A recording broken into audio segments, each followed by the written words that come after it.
I would say people who prioritize fun dining aren't, and I mean purely in the culinary sense, aren't the smartest people. I feel like real dining is a lot of fun, and I feel like fun dining isn't real. You know, it bothers me a lot because it kind of skews reality. It changes your perspective on what real dining is. You know, you go to a restaurant that has all this flash and all this stuff, and the only thing I ask myself, Adrian, is what? How's the food? How's the food? That's all I care about. Yeah, no, Right? I get that. That's all I care about. And that's the thing, that the people go to restaurants like Barton G, or they go to restaurants like that do all this crazy shit, and then when they go to a regular restaurant, then all of a sudden it's not vibey. Oh, it's not vibey in here. Mm-hmm.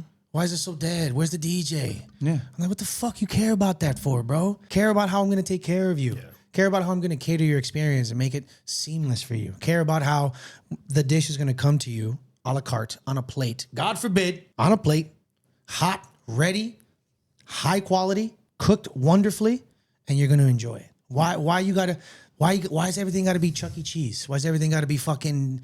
When I was a kid, I went to the Discovery Zone, and if you really want to have fun dining, go to Chuck E. Cheese or something. Remember go jump Rainforest Cafe? Yeah, go jump in a fucking ball pit. Go jump in a ball pit and then eat pizza if that's what you want. But don't come to my restaurant giving off vibes that you're upset because there's an imbalance in the world, because I'm not lighting something on fire and bringing it to your table. But also the restaurant you're describing, that restaurant that cares about food, is pricey. Right. Especially in Miami. And I think that just has to do with the quality of chefs that we're getting.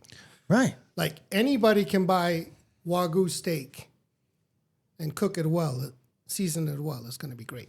Mm-hmm. But how many chefs can take low quality steak and make it delicious?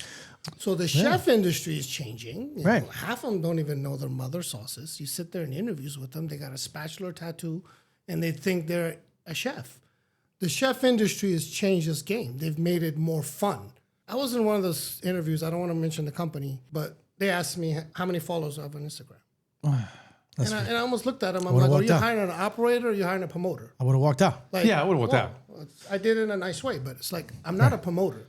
Like, that's not what I do. As a matter of fact, I don't even have Instagram. Never had it, never will. It's not for me. That's all. I don't hate it. It's just not for me. I don't need people to know, what kind of sandwich I ate today, right? That's none of the business. But this is the industry now, especially for the chef game. The chefs have become a celebrity Instagram, and they don't even know their culinary techniques. So therefore, you have these chefs who really know, who go to high-end restaurants. Mm-hmm. You have to pay at least $150, $200 a head. Yeah. The restaurants you're talking about. Right. Or you go to these other restaurants where it's fun, you're getting decent food, and that's what these chefs are known to do. I mean, I wish you could get some restaurants in Miami that are similar to New York and Chicago. That's why I think Barton G didn't do well in Chicago. It wasn't a market for us. Yeah, it doesn't align with the We culture. wanted to go to Atlanta. That was our first. Yeah. Atlanta would have loved Barton G.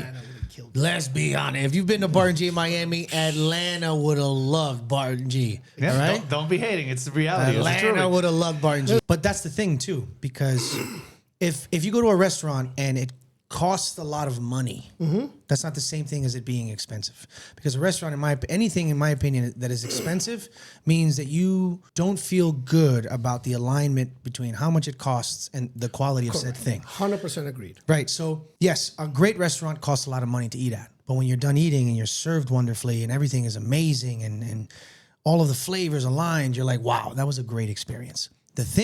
A bigger crime with fun dining is it'll be expensive. Sure. It'll be crazy expensive because, again, operators don't pay for those costs. Guests do. Yeah. But it'll be expensive, but then it won't match up to the raw, simple experience. Yeah. It won't. Adrian and I, when we started doing the show, we mentioned how we review restaurants in one of three categories. We say that you go there for the food, which is just purely food, the overall the vibe, which is kind of like how the place looks and all those gimmicky things, and then finally the service, which could also be like a show. And because you don't have an unlimited amount of resources, let's say that you throw a 1 million number out there, you have to decide in these three categories, how am I going to split and allocate that money? Because you can go 100% on the vibe and say this place is going to be fucking beautiful, but the food is going to be Looking at a lot of your restaurants out there. Or you can say, oh, this is going to be like a show, and it has like a Broadway performance kind of thing. And you say, damn, this is good. But I wouldn't even dare ask for the menu because, that's, of course, it's terrible. So how do you think that a restaurant moving forward now, if you may, should allocate that money? Like if you you had $1 million to spend in a restaurant, how much would you divide it on those 3 categories? I mean, to be honest with you, being in Miami for 25, 26 years, I've kind of noticed Miami pays for atmosphere first. Yeah, for sure. Think about it. If you're a tourist from New York, Chicago, are you coming to Miami to eat? Got it. No. You have the best restaurants in New York. Yeah, not from New York. You're not coming here to eat. What you're coming here is for the Miami vibe. Got it. Don't forget to like, share, subscribe.